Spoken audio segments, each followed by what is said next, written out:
Gravy asked. Morning. Hello, and how are we this morning? What a bloody day yesterday. What a roller coaster it was. For those of us in certain frames of mind. I think it's fair to say that queer theory got a bit of a bashing yesterday, thank goodness. And, you know, why not fucking bash it? It's bollocks, isn't it, right? So, it's had a bit of a bashing.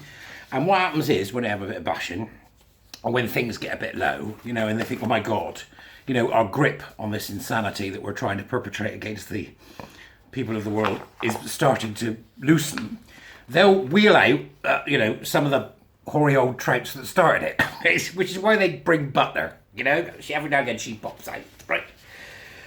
So we've got this, there was this acolyte, Breslaw bloke, who I think was responsible for that student that wrote something about killing turfs, right?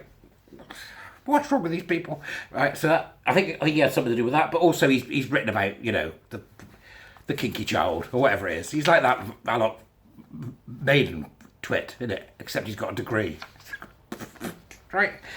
But, so out they come, screaming out of their caves. You've got it all wrong. You've got it all wrong. Re-educate yourself. That's what they end up saying. So I wanted to talk a little bit today about some of the stuff that they've got up to. Not yesterday, but generally, just so that we can begin to discover exactly how deep the thoughtful and analytical nature of this study, this field of study, how deep does it go, up and wide, what is its breadth, and what are its crops, right? Okay, so let's have a look and see here. I've got one in particular. Apparently this has taken place, or did take place, at the University of Sheffield. Come on, Sheffield. Fucking do better. Called Gender Fluidity, Progress and Pushbacks in the UK Today, right? Progress and Pushbacks. There it is. See, it's right in the title. Power and Oppression. Go! So, drawing on Sally's, who is a person, right? Person that works at Sheffield and every now and again comes out of the cave. Drawing on Sally's past and current research on gender diversity, recognition and social change. Just to be clear, Sally, gender identity doesn't exist. It was invented by John Money in the 1950s. It only exists in the fevered mind of people who want attention or who aren't very well, okay? Clear? Good, okay. This talk will consider both the gains and losses in understandings of practice and practices of gender fluidity in the contemporary UK. The understanding and practices of gender fluidity in the UK. Right. Men can wear lipstick, women can wear jeans. There you go. What else do you want to understand?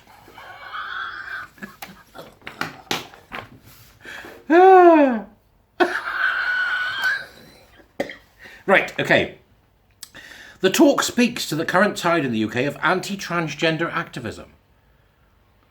Right, okay, fine, yep, right, within some sections of feminism, and align conservative movements and critically unpacks the current wave of so-called culture wars. The culture war doesn't exist. It's only some feminists. And everybody else is conservative. I mean, the simplicity is like the sort of thing that you do with first years in secondary school, isn't it? Oh, right, okay. Moreover, the talk locates these UK-specific developments as part of a wider pushback against the rights of gender. Wait for it, and sexual minorities. See, didn't mention it before, we're halfway down. No longer about gender, now about sexual minorities. Excellent, excellent. It's a sleight of hand of the queer magician. Now we're talking about gay people. That's what people would think, right? It's got nothing to do with gay people. It's got nothing to do with sexuality. Everything to do with made-up nonsense. The talk locates these UK-specific developments. That's the way they talk. You get to know this shit when you read enough of it. As part of a wider pushback. At European and international level, we argue for the urgent need of collective intersectional politics centred around social justice and the politics of difference. Let's go grievance hunting. Find a way you're different. Attack. That person over there. This reminds me of Arthur 2. There's a great scene in Arthur 2, which is a great film. Not as good as the original, but it's a great film. Where he's got to marry this awful woman. Right? He's got to marry this awful woman. And Arthur says to the guy, he says, why you will marry my daughter? He says, what? You haven't married my daughter yet. To which Arthur says, many people haven't married your daughter yet. See that bloke over there? You haven't even dated her. Let's get together and beat the crap out of him. This is what these people are. They go around looking for stuff to get annoyed about and then somebody to pick on for it. You know who did that? The school bully. Yeah. Right. So what they want to do is they want to bring intersectional politics centred around social justice. So there's critical social justice for you. You know, yesterday we were all on about the fact that this guy's been talking about, oh God, you know, kids are diddleable, or whatever it was the idiot said, right? Caution, people, caution. You know, that's a nice juicy headline, isn't it? Mermaids, etc. Nice juicy headline, don't get sidelined by it, right, okay? That's the flag. We can wave that one and people start to take notice, but it's not the massive problem. Genuinely, it's not. Saying that's one thing. What they're doing is another. Critical social justice. See, they want to put grievance and they want to distill hate and dismay in everybody. That's what they want to do. The talk argues that although vocal, you fucking bet, although vocal, this backlash is a minority position. Yeah, well, that's all right, because as Kierkegaard said, you know, all the best ideas come from the minority. It's only when they're taken on board by the majority that they become bullshit. That's how it's supposed to work, right?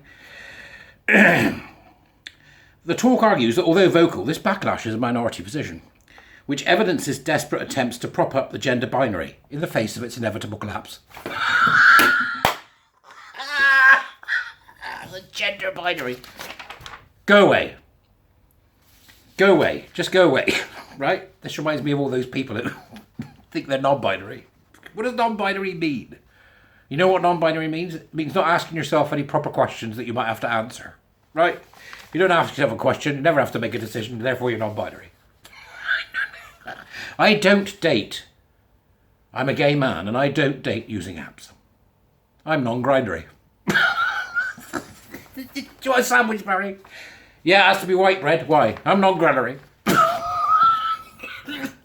Stop! These people need to go and take a flying leap at a rolling donut. See if you can put your own in the comments or stick it on Twitter. I don't insert thing because I'm non-insert thing. See if you can make some nice alliteration of that and see if we can get it going. Yeah, so we can, you know, I don't care what these people do. I just don't think that they're necessarily a priestly class, which means I can't take the piss out of them. I'm going to. Right, so that's the first thing we have with all that crap. And then we got this, there's a panel apparently of people.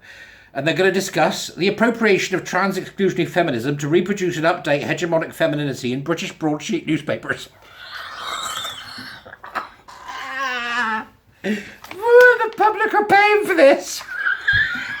It's like the biggest con in history. Right, and then we've got gender-critical feminism as biopolitical project. It doesn't mean anything, right? Non-binary experiences and practices. How do you practice it? I might be non-binary, I'm going to go and practice it. You got your kit? It's in your bag, don't forget a towel. Did you take your shoes? Right. Stop it. Right, it gets even more ridiculous. Here's another good one for you, right? Glaciers, gender and science. A feminist glaciology framework for global environmental change research. Glaciers are key icons of climate change and global environmental change. However, the relationship among gender, science and glaciers, particularly related to epistemological questions about the production of glaciological knowledge.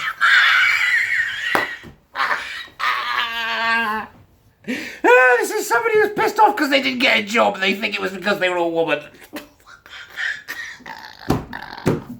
Maybe it was just that your grasp of real science was probably so fucking slim that when you walked out the door, the two people doing the interview went, God, fucking hell, we dodged a bullet there, didn't we? Oh, just go away.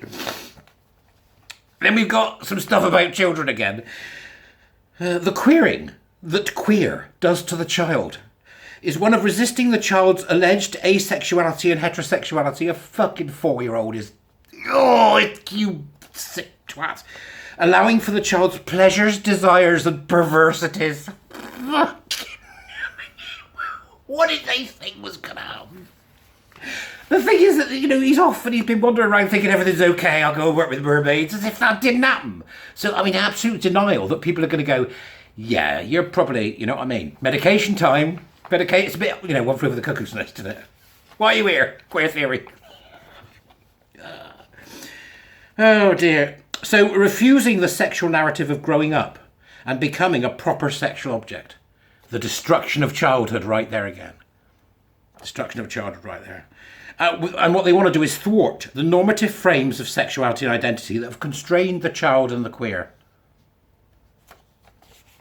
They really hate anybody who they see as heteronormative or as normative in any way. They hate them with a passion. That's your evidence. Okay? With insights drawn from queer studies, feminist theory, critical race theory, Marxism and psychoanalysis, queer phenomenology points queer theory in bold new directions. You bet it's bold. It's probably under 11. Right, so queer phenomenology, I can't help myself. Phenomenology. Ba-ba-da-ba-da. Phenomenology. Ba-ba-da-ba. Phenomenology.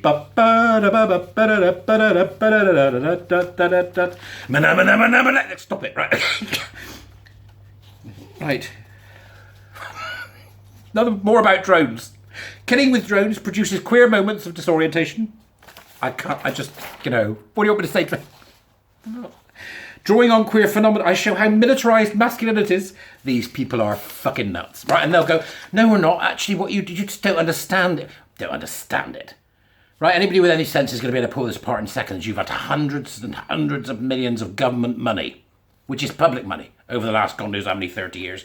The government needs to wake up. They need to put together a task force, and I'm right here if you need me. And we're going to go into every single university, and we're going to find the people that are doing this bullshit, and we are going to absolutely defund them and refuse to rent them any space. You want to do this? Go do it in the public sphere, private sphere.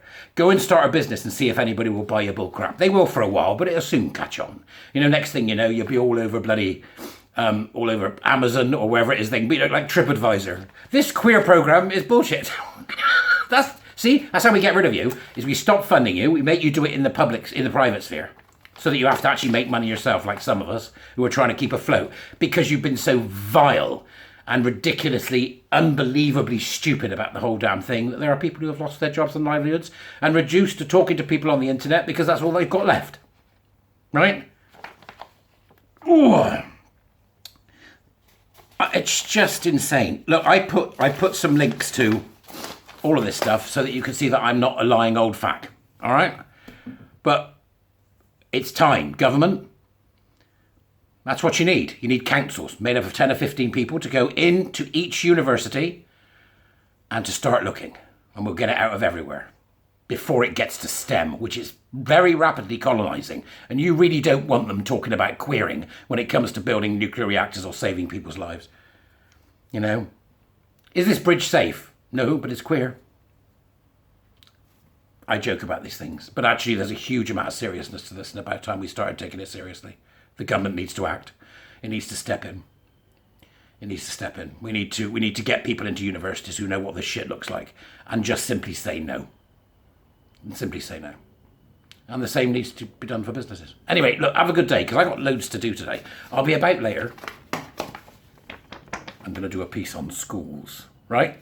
Because I've been sent some stuff from a school. Let's see exactly how far these wankers will go when it comes to indoctrinating and influencing other people's children.